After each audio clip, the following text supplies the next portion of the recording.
நீங்கள் எந்த பெயரை வேண்டுமானால் உச்சரியுங்கள். திருமாவளவன் எனும் பெயரை, திருமாவளவன் எனும் நம் தலைவர் பெயரை உச்சரிக்கும் போது மட்டும் கொஞ்சம் எச்சரிக்கையாய் உச்சரியுங்கள். திருமாவளவன் என்பது பெயர் அல்ல, ஒரு கோடி சிறுத்தைகளின் உயிர்.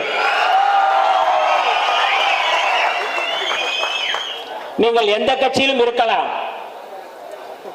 இன்னைக்கு நிறைய தலித்துகள் பேரை சொல்லிட்டு நிறைய வேற வேற கட்சியில் இருக்கிறோம்னு சொல்லிட்டு இருக்காங்க. நீங்கள் எந்த கட்சியிலும் இருக்கலாம், ஆனால் உங்களுக்கும் தலைவர் திருமாவளவன் தான்.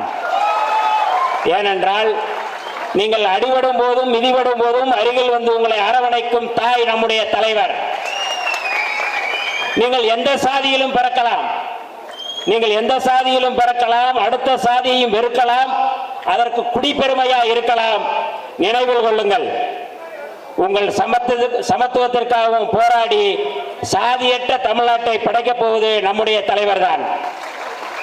நீங்கள் எந்த மொழியையும் பேசலாம், எந்த நாட்டிலும் வாழலாம்.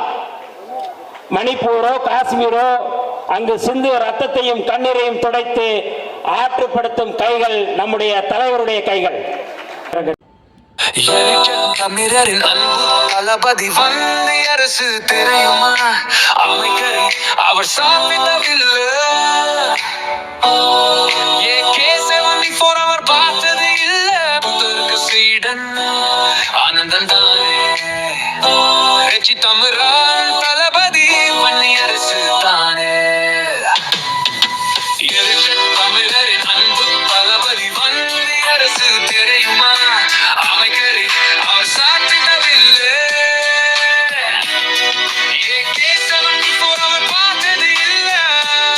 என் ஊரு வன்னி ஊரு ஒரே, அதற்கு பேருதான் ஞாபகத்து கேட்டு பாரு.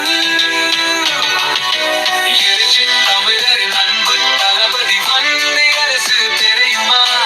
அமைக்கரை அவர் சாப்பிட்டதில்லை.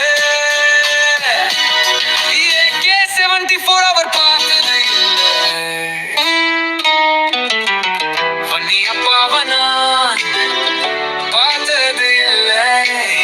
அவர அப்பானுதான் கூப்பிடுவேன்னு ககவிட்டதில்லை.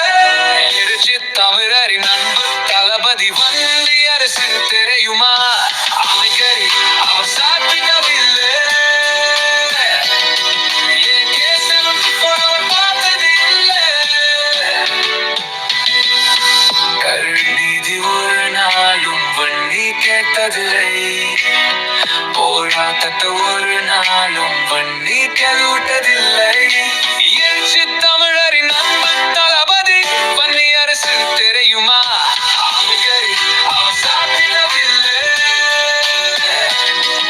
AK-74 அவர் பார்த்தது இல்லை. பேத்தாளில் கோவி கண்டு பயங்கது இல்லை. எழுச்சி தமிழரின் வச்சு இல்லை. கொண்டாட மருங்கது இல்லை. எழுச்சி தமிழரின் அன்பு தளபதி